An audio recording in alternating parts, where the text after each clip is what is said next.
जय हिंद एवरीवन। स्वागत है आप सबका। आज अपन लोग इंग्लिश में जो बोर्ड एग्जाम्स में जितने भी अलग अलग राइटिंग स्किल्स के क्वेश्चंस आते हैं, फॉर एग्जांपल कि लेटर आता है और पैराग्राफ आता है, आर्टिकल आता है, ठीक है, रिपोर्ट आती है, नोट मेकिंग, इन सबके फॉर्मेट्स देखने वाले हैं कि इनको किस तरीके से रिप्रेजेंट किया जाता है पेपर में और किस तरीके से हम बहुत ही ज़्यादा यूनिक तरीके से और एग्जैक्ट तरीके से, ताकि हमारे कोई नंबर ना घटे, हम उस तरीके से उसको रिप्रेजेंट कर सकें। पहला टॉपिक है हमारा फॉर्मल लेटर। ठीक है, आप सबको पता है कि लेटर्स दो टाइप के होते हैं, फॉर्मल लेटर होता है और एक इनफॉर्मल लेटर होता है। आप थोड़ा सा कंसेप्ट समझ लीजिए। फॉर्मल लेटर क्या होता है? जनरली ऑफिशियल चीजों के लिए, जहां पे हम कोई पत्र लिखते हैं, जैसे मुझे कलेक्टर को पत्र लिखना है, किसी न्यूज एडिटर को कोई लेटर लिखना है, ठीक है, या मेरे मोहल्ले में कोई बहुत प्रॉब्लम हो रही है तो मेरे को म्युनिसिपैलिटीज वालों को लेटर लिखना है, तो ये सारे कहाँ आ रहे हैं? ऑफिशियल लेटर्स में आ रहे हैं। ठीक है, तो इनको हम क्या बोलते हैं? फॉर्मल लेटर्स बोलते हैं। ठीक है, क्लियर है? इनका छोटा सा एक जो एक तरीके से देखा जाए फॉर्मेट होता है, जो आपको ध्यान से देखना है, वो उसी तरीके से चीजों को लिखना है। ठीक है, सबसे पहले आपको ऊपर लिखना होता है सेंडर्स एड्रेस। क्या लिखना होता है? सेंडर्स एड्रेस, मतलब जो भेज रहा है उसका एड्रेस। तो जब भी क्वेश्चन आएगा ना, तो वहां पे आपको लिखा रहता है कि यू आर एनीथिंग नाम, ठीक है, कोई भी नाम होगा, you are this this this and living in this society of this state, ठीक है, या फिर दिस सिटी। तो सब कुछ आपको क्वेश्चन में गिवन रहेगा, आपको वहां से चीजें उठानी है और इस फॉर्मेट में पुट करना है। तो सेंडर्स एड्रेस समझ में आया? सबसे पहले हम लिखेंगे सेंडर्स एड्रेस, जो कि आपको क्वेश्चन में गिवन होगा। उसके बाद डेट भी लगभग आपको, देखो क्वेश्चन के ऊपर डिपेंड करता है, मेजॉरिटी क्वेश्चंस में डेट भी आपको दी हुई रहती है। अगर नहीं भी दी है तो आप जिस दिन लिख रहे हो लेटर, जहां जिस दिन आपका एग्जाम है, आप उसी दिन की भी डेट लिख के आ सकते हैं, कोई इशू नहीं रहेगा उसका। ठीक है, तो सेंडर्स एड्रेस, डेट। और उसके बाद थर्ड पॉइंट आता है आपका पोस्ट और रिसीवर। ठीक है, पोस्ट ऑफ रिसीवर, मतलब आप कलेक्टर को लेटर लिख रहे हो या फिर एडिटर को लिख रहे हो या फिर किसी बड़े ऑफिसर को लिख रहे हो, तो उस ऑफिसर की पोस्ट, जैसे कलेक्टर एक पोस्ट है, ठीक है, उसका नाम हम नहीं लिख रहे हैं, तो उस पोस्ट को आपको लिखना पड़ेगा, to the editor, to the collector, to the municipal manager, जो भी है वो लिखना है आपको। ठीक है, ये थर्ड पॉइंट है हमारा। इनके बीच में आपको कोई भी लाइन गैप नहीं देना है, ये चीज ध्यान रखना है, कोई भी लाइन गैप नहीं होगा।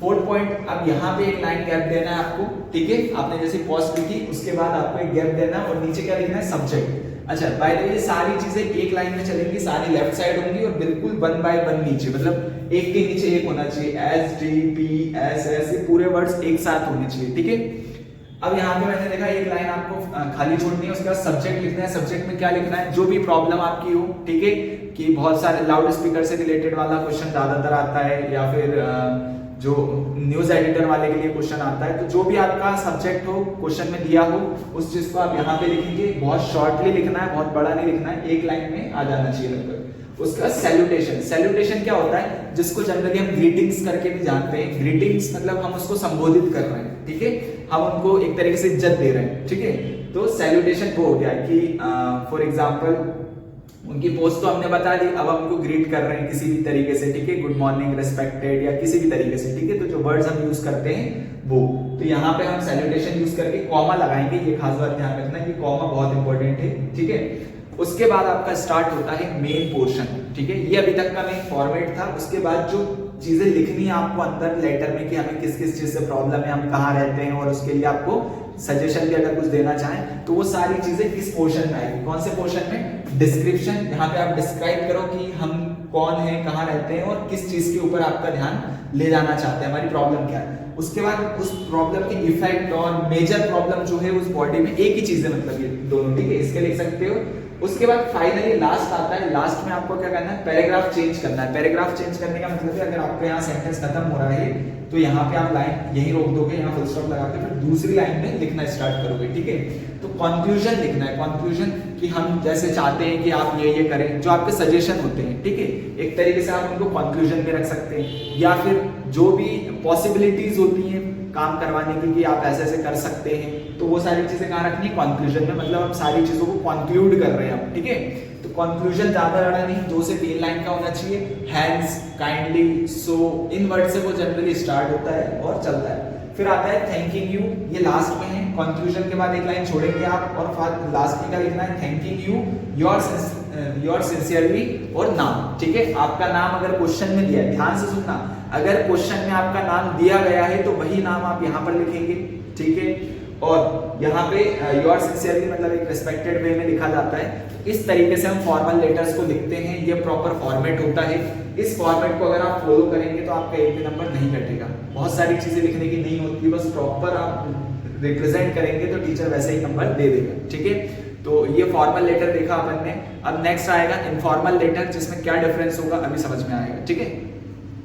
तो देखते हैं आज इनफॉर्मल लेटर्स को आप किस तरीके से रिप्रेजेंट करते हैं बोर्ड्स में, ठीक है। इनफॉर्मल लेटर अगर आपको आएगा एग्जाम में तो वहां पे आपको ज्यादा कुछ चेंजेस नहीं करने हैं, थोड़ा बहुत ही चेंजेस है। जैसे कि पहले फॉर्मल में सेंडर्स एड्रेस लिखना था, तो फिर से यहाँ से सेंडर्स एड्रेस लिखना है टॉप पे, उसके बाद डेट लिखनी है, ठीक है। लेकिन अब यहाँ पे कोई पोस्ट की रिक्वायरमेंट नहीं होगी। फॉर्मल में क्या होता है ना, हमें बताना पड़ता है कि इस पोस्ट वाले के लिए हम लेटर्स लिख रहे हैं, ठीक है। लेकिन यहाँ पे कोई पोस्ट की रिक्वायरमेंट नहीं है।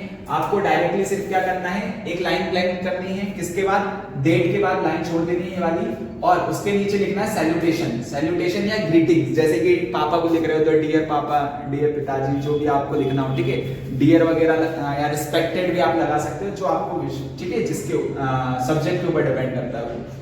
उसके बाद ये ध्यान रखना, ये कॉमा हमको लगाना है, और उसके बाद नीचे स्टार्ट होती है हमारा जो लेटर में हमें लिखना है, ठीक है। अब लेटर के अंदर क्या लिखना है वो भी मैं थोड़ा सा आपको डिफाइन कर देता हूँ। जो भी आपको क्वेश्चन आए, फॉर एग्जांपल कि एक इनफॉर्मल लेटर क्या होता है, इन्फॉर्म करने के लिए जो हम लेटर्स यूज करते हैं उनको हम इनफॉर्मल लेटर्स बोलते हैं। मतलब कि मुझे किसी को बुलाना है, कोई निमंत्रण देना है, या किसी को इनवाइट करना है किसी चीज में, तो वो सारे हमारे इनफॉर्मल लेटर्स में आते हैं। या फिर अपने बारे में बताना है, जैसे पापा मम्मी को बताना है कि मेरी पढ़ाई अच्छी चल रही है, या फिर मैं समर कैंप में गया था, कुछ भी बताना हो, ठीक है। इन्फॉर्मेशन समझ रहे हो, बस वही चीज है। तो यहाँ बॉडी वन में हमें सबसे पहले ना कुछ एक तरीके से जनरल बातें करनी होती हैं। जनरल बातें मतलब कि हाँ मैं यहाँ पे ठीक हूँ, सब बढ़िया चल रहा है, और आशा करता हूँ आपके यहाँ भी सब ठीक होगा। ये एक दो लाइन में जनरल चीजें चलती है, जैसे I hope you that all are well and good, ठीक है, इस तरीके से। फिर इसको मैंने बॉडी वन नाम दिया है कि पहले की एक दो लाइंस में आपको ये बताना है। लेकिन फिर दूसरा जो मेजर पोर्शन है वो कहाँ आएगा, बॉडी टू में। जैसे कि मैंने बोला ना टॉपिक अलग अलग हो जाएगा, तो यहाँ टॉपिक को आपको एक्सप्लेन करना है। टॉपिक को एक्सप्लेन मतलब कि आप किसको इनवाइट कर रहे हो, तो वो चीज पहली लाइन में नहीं बोल दोगे कि हाँ भाई तुम्हें आना है, ठीक है, नहीं। वहां बताना है कि भाई मैं ये हूँ और मैं यहाँ पे ठीक ठाक हूँ, मैं आशा करता हूँ तुम भी ठीक हो। फिर दूसरी लाइन में आप बता रहे हो दूसरी बॉडी में कि देखो हमने ऐसा ऐसा कुछ ऑर्गेनाइज किया, हमारे यहाँ एक बर्थडे पार्टी ऑर्गेनाइज हो रही है और हम सोच रहे हैं कि आपको भी उसमें आना है, ठीक है। तो वो जो भी इनविटेशन वाली बातें हैं वो किसमें यूज करोगे, सेकंड पार्ट में, और इन डिटेल यूज करोगे। कैसे, इन डिटेल, ठीक है। तो ये बॉडी टू हो गई जिसमें हमें लिखना है, ज्यादा नहीं, इसमें भी दो तीन लाइन इसमें होनी चाहिए मैक्सिमम। उसके बाद थर्ड पॉइंट आता है कंक्लूजन का, ठीक है। ये बहुत इंपॉर्टेंट है। कंक्लूड लगभग हर इनफॉर्मल लेटर्स में लगभग सेम होता है, बस हल्का सा वहां पे क्या चेंज हो जाता है, एक लवेबल और एक ब्लेसिंग्स। माता पिता को लिख रहे हो या किसी बड़े को लिख रहे हो तो वहां पे उनसे आशीर्वाद मांगो, ठीक है, और प्यार, छोटे भाई बहन को प्यार, हिंदी में जैसे लिखते हैं उसी तरीके से। तो यहाँ पे कंक्लूड करना है विद कॉम्प्लीमेंट्री क्लोजिंग, ठीक है। कॉम्प्लीमेंट्स देके, कॉम्प्लीमेंट्स कैसे, जैसे कि लव टू ऑल, ठीक है। उसके बाद ब्लेसिंग्स, क्लियर है। ये कुछ वर्ड्स हमें यूज करना है और इनका यूज करके हमें जो हमारा लेटर है उसको एंड कर देना है, ठीक है। लेटर को एंड कर दोगे, एंड करने के बाद यहाँ पे फुल स्टॉप लगा देना जहाँ कंक्लूड हो गया। लास्ट में आएगा योर लविंगली और अपना नाम, ठीक है। लविंगली, सिंसियरली, जो भी वर्ड्स आप यूज करें वो, पर प्रॉपर फॉर्मेट इस तरीके का होना चाहिए। आपको सारी चीजें क्वेश्चंस में मिलेंगी, टॉपिक क्वेश्चन में मिलेगा, किसको लिखना है ये क्वेश्चन में पता चल जाएगा, उस हिसाब से आप ग्रीटिंग्स, सेंडर्स एड्रेस क्वेश्चन में रहेगा, ठीक है। और जो दिया रहे वही चीजें लिखनी है। अगर क्वेश्चन में आपका नाम दिया है तो आप वही नाम लिखेंगे। बस इन चीजों का ध्यान रखोगे तो गलतियां नहीं होगी। और ये फॉर्मेट फॉलो करना है कि सब लेफ्ट हैंड साइड पे चल रहा है, सब कुछ प्रॉपर लेफ्ट हैंड साइड पे जाएगा, ठीक है। तो इसी तरीके से फॉर्मल और इनफॉर्मल दोनों में डिफरेंस बता दिए और दोनों के मेथड मैंने बता दिए कि किस तरीके से रिप्रेजेंट करना है, क्लियर है। चलिए आज हम अब नोटिस के बारे में देख लेते हैं अब, ठीक है। नोटिस किस तरीके से लिखा जाता है उसका फॉर्मेट में लेके आया हूं, ठीक है, वो प्रॉपर देखना है। नोटिस जनरली क्या होता है, कोई भी इंफॉर्मेशन है उसको अगर हमें किसी को एक बड़े लेवल पे रिप्रेजेंट करना है, बहुत सारे लोगों को दिखाना है, तो हम क्या नोटिस लगा देते हैं, जो कि स्कूल की तरफ से, कंपनी की तरफ से या किसी ऑर्गेनाइजेशन की तरफ से बहुत ज्यादातर यूज किया जाता है, ठीक है। तो ये नोटिस का फॉर्मेट है, ये जो मैंने ब्रैकेट में बंद कर रखा है, मतलब जो बॉक्स बना रखा है, इसके अंदर जो फॉर्मेट है बस आपको वो फॉलो करना है, ठीक है। सबसे पहले आता है स्कूल नेम और कंपनी। क्या आता है, सबसे पहले स्कूल का नाम या फिर कंपनी का नाम। मैंने अभी बोला स्कूल और कंपनी में ज्यादातर यूज होता है, तो आप स्कूल का नाम लिख लें, अगर कंपनी का नाम दिया है क्वेश्चन में तो कंपनी का नाम लिखें। उसके बाद आपको लिखना है नोटिस, ठीक है, कैपिटल लेटर्स में आपको लिखना है नोटिस, ठीक है, और नीचे एक लाइन खींच देनी, इस तरीके का फॉर्मेट रहेगा। फिर आता है डेट ऑफ इशू, मतलब किस तारीख को हम नोटिस इशू कर रहे हैं, सबसे इंपॉर्टेंट चीज है जो कि लेफ्ट हैंड साइड पे आएगी। कहां पर? लेफ्ट हैंड साइड पे आपको लिखना है डेट ऑफ इशू, क्लियर है। उसके बाद सेंटर में लाइन नहीं छोड़नी है, उसके बाद सेंटर में क्योंकि देखो लाइन छोड़ोगे बहुत ज्यादा जगह भी जा सकती है, तो टाइटल या सब्जेक्ट आपको लिख देना है। टाइटल फॉर एग्जांपल कि हम हायरिंग कर रहे हैं या फिर हम कोई इवेंट ऑर्गेनाइज कर रहे हैं तो उसका टाइटल डाल दीजिए कि किस, जैसे स्पोर्ट्स टूर्नामेंट है तो वो लिख दिया बस, ठीक है। तो जो हेडिंग है, जो टॉपिक है हमारा, वो आप यहाँ पे लिखेंगे टाइटल या फिर सब्जेक्ट के रूप में, ठीक है, उसका पूरा नाम, और ऐसे कॉमास लगे हुए होने चाहिए, इन्वर्टेड कॉमास बोल रहे हैं, ठीक है। अब बीच में आता है बॉडी, एक लाइन छोड़ेंगे और यहाँ से लेफ्ट हैंड साइड से लिखना स्टार्ट करेंगे। कहां से? लेफ्ट हैंड साइड से एक लाइन छोड़ के आप लिखना स्टार्ट करेंगे जो भी चीजें हैं कि हम इस कॉलेज में ये चीजें स्टार्ट कर रहे हैं। जैसे कि मैंने यहाँ पे लिख दिया, क्या क्या लिखना है, क्यों, कब और डेट, टाइम और प्लेस, ठीक है। फॉर एग्जाम्पल, एक एग्जाम्पल मैं ले लेता हूँ, मैं एक स्पोर्ट टूर्नामेंट ऑर्गेनाइज करने वाला हूँ स्कूल में, ठीक है, तो मैं उसके लिए ऑर्गेनाइज कर रहा हूँ, तो मैंने स्कूल का नाम लिख दिया, नोटिस लिख दिया, डेट कौन से दिन ये नोटिस लग रहा है वो लिखना है, ठीक है, date of issue of notice. फिर टाइटल डाल दिया स्पोर्ट्स टूर्नामेंट, और यहाँ पे बॉडी में क्या आएगा, मैं अपना थोड़ा सा इंट्रो दे दूंगा, या फिर इंट्रो भी नहीं देना, सॉरी इंट्रो भी नहीं देना है, यहाँ पे नोटिस में डायरेक्ट चीजें लिखनी है कि there is a sport tournament will be held on this, मतलब इस तारीख को इस टाइम से शुरू होगा, इस जगह पे शुरू होगा, और हम क्यों कर रहे हैं, कब कर रहे हैं, वो सारी चीजें लिखना है। क्यों हर बार नहीं पूछा जाएगा, कभी कभी किसी क्वेश्चन में क्यों आ जाता है। तो इस तरीके से आप इन 4-5 टॉपिक्स पे लिख सकते हैं, और हम बोल देंगे लास्ट में कंक्लूड करते हैं ना, तो अलग से पैरा नहीं बनाना है, वहां क्या लिख देंगे बस कि जिसको रजिस्ट्रेशन करवाना है, anyone want to do their registration then please contact us, वहां पे आप बता देना इस चीज से, या फिर मीट एट स्पोर्ट्स कॉम्प्लेक्स, ऐसे चीजें आप लिख सकते हो, ठीक है। और उसके बाद लास्ट में ये बॉडी यहाँ पे खत्म हो गई है, उसके बाद लास्ट में आता है ऑथोराइज सिग्नेटरी। ऑथोराइज मतलब कि हम ये बताते हैं कि ये नोटिस कितना इंपैक्टफुल है और किसके द्वारा साइन किया गया है, एक तरीके से परमिशन के तौर पे हम बताते हैं। तो हम यहाँ पे बोल देंगे स्पोर्ट्स टीचर या फिर प्रिंसिपल, उसकी जो भी वो पोजीशन दी रहेगी, ठीक है, वो लिख सकते हैं। नहीं दी है तो आप अपना नाम वगैरह जो नोटिस में दिया है कि आप एक स्पोर्ट्स सेक्रेटरी है वो लिखना है, तो वो लिख के अपनी डेजिग्नेशन लिखें। डेजिग्नेशन मतलब कि पोस्ट, ठीक है, कि पोस्ट क्या होती है, जैसे कि आप स्पोर्ट्स सेक्रेटरी हैं तो आपने वो लिख दिया, तो यहाँ पे या तो आप नाम लिखिए, डेजिग्नेशन लिखिए या सिग्नेचर, तीनों में से एक चीज आपको लिखनी है। और इस पूरी चीज को एक बॉक्स में बंद कर देना है। इस पूरी चीज को बॉक्स में बंद करने के बाद आप नोटिस का पूरा फॉर्मेट देख चुके हैं, ठीक है, यही प्रॉपर फॉर्मेट है नोटिस का, इसको इतना करना है और आपका जो भी नंबर्स रहेंगे वो आपको पूरे मिल सकते हैं, ठीक है। तो इसी तरीके से सारी चीजें करके जाना है, और एक दो बार प्रैक्टिस कर लेंगे तो और ज्यादा क्लियर हो जाएगा, ठीक है।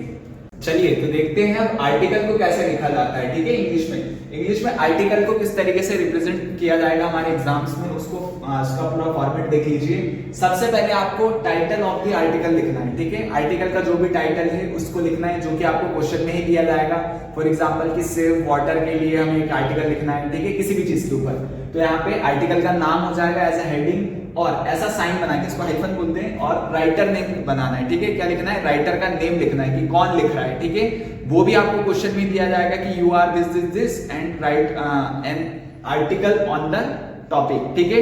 तो टॉपिक और राइटर का नाम, आपको दोनों चीजें वहां दी जाएंगी, उसका ही यूज करना है और आपको लिखना है। उसके बाद आता है मेन बॉडी, देखो फॉर्मेट ध्यान रखना है, टॉपिक का, आर्टिकल का ये, और यहाँ पे राइटर्स नेम। फिर आता है आपका मेन बॉडी। मेन बॉडी क्या है, अब इसमें कोई अलग सा फॉर्मेट नहीं है, यहाँ पे चीजें आपको डायरेक्टली स्टार्ट कर देंगी, लेकिन ध्यान क्या रखना है, हर चीज पैरा में चलेगी, ठीक है, पैरा मतलब कि पैराग्राफ्स में चलेगी।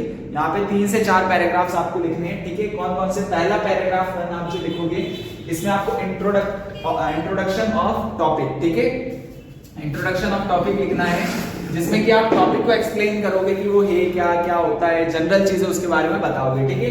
फिर आप पैराग्राफ चेंज कर देंगे, पैराग्राफ 2 में आप जाओगे तो क्या डिस्क्रिप्टिव बताना है। डिस्क्रिप्टिव मतलब उसी टॉपिक को थोड़ा सा डिटेल में एक्सप्लेन करना है। डिटेल में एक्सप्लेन करने का मतलब है उसके कॉजेस बताने हैं, उसके एडवांटेजेस वगैरह, इन सब चीजों के बारे में आप उस पर बात कर सकते हो टॉपिक के, ठीक है। थर्ड पैरा में आपको चीजें लिखनी है किसकी, एडिशनल इंफॉर्मेशन, ठीक है, सेम टॉपिक से रिलेटेड एडिशनल इंफॉर्मेशन, जैसे कि इफेक्ट और डिसएडवांटेजेस और ये सारी चीजें आप इसमें लिख सकते हो, ठीक है, इसमें थर्ड पैरा में। और फिर लास्ट में एक और पैराग्राफ चेंज करोगे और उसको नाम दिया जाएगा फोर्थ पैराग्राफ, जिसमें आपको कंक्लूड करना है। क्या करना है? पूरी चीजों को कंक्लूड करना है और वो लिखना है। तो यहाँ पे कंक्लूजन में हमें क्या लिखना है? वार्निंग आप लिख सकते हैं, सजेशंस आप लिख सकते हैं, कोई भी इशू है उससे रिलेटेड अगर आपको लगता है कि कुछ वार्निंग्स हो सकती हैं तो वार्निंग हमने लिख दी। कुछ सजेशंस आप अपनी तरफ से देना चाहे कि आपको ये चीजें करनी चाहिए, तो आप फोर्थ पैरा में लिखेंगे और अपने आर्टिकल को यहीं पे खत्म कर देंगे। आर्टिकल लगभग 1 से 1.5 पेज में आता है, ठीक है, और इतना ही लिखना है आपको, इतने ही वर्ड्स लिमिट में क्वेश्चन आएगा, ठीक है। चलिए अब रिपोर्ट किस तरीके से लिखा जाएगा उसको देख लेते हैं। रिपोर्ट का फॉर्मेट, ठीक है। सबसे पहले आपको रिपोर्ट की हेडिंग लिखनी है, जो भी आपका टॉपिक दिया जाए, ठीक है, कि हमको किसके ऊपर रिपोर्ट बनानी है उसकी हेडिंग। जैसे कि फॉर एग्जांपल आप रोड पे जा रहे हैं, एक्सीडेंट हो गया, तो आपको उसके ऊपर रिपोर्ट बनाना है या जो भी चीज है, तो आप वहाँ एक्सीडेंट हेडिंग डाल सकते हैं, ठीक है, या कार एक्सीडेंट वगैरह जो भी चीजें, उस तरीके से कोई हेडिंग डाल दी। उसके बाद फिर कौन बना रहा है उसका लिखना है बाय, मतलब किसके द्वारा, ठीक है। बाय में यहाँ पे बाय करके आगे राइटर का नाम आ जाएगा, फिर उसके नीचे उसकी पोस्ट आ जाएगी। जनरली मान लो रिपोर्ट्स जो होती है ना, वो क्या किसी पुलिस या किसी और ऑफिशियल्स के द्वारा बनाई जाती है, ठीक है। तो यहाँ पे उसकी पोस्ट अगर आपको दिया हुआ हो कि आप रोड पे खड़े थे और आप एक ट्रैफिक पुलिस वाले हैं, तो आप अपनी पोस्ट यहाँ पे लिख सकते हैं, जैसा क्वेश्चन में दिया रहेगा।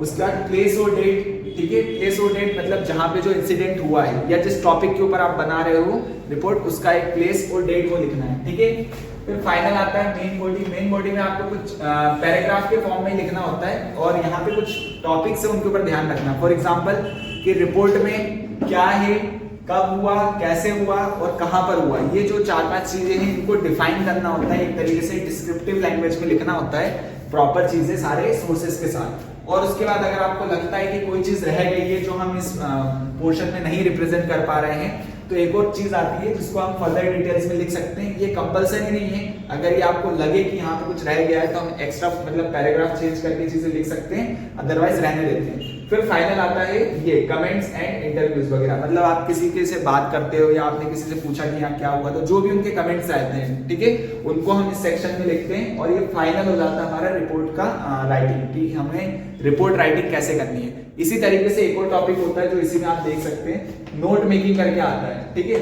नोट मेकिंग में आपको कुछ पॉइंट्स दिए रहेंगे, कुछ पॉइंट फॉर्मेट में कुछ सेंटेंसेस दिए रहेंगे, उनको यूज करके आपको पूरा एक नोट्स बनाना होता है, ठीक है।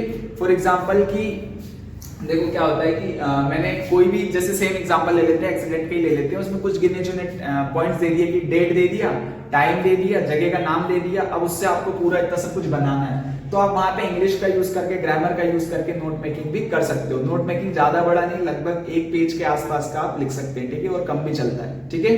तो इस तरीके से रिपोर्ट और नोट मेकिंग दोनों सिमिलर होते हैं और आप दोनों चीजें कर सकते हो। बस एक में पॉइंट से हम बड़ी चीज बनाते हैं और एक रिपोर्ट में क्या होता है कि पूरा जो देखा हुआ रहता है या जो एक्सप्लेन रहता है उसको हम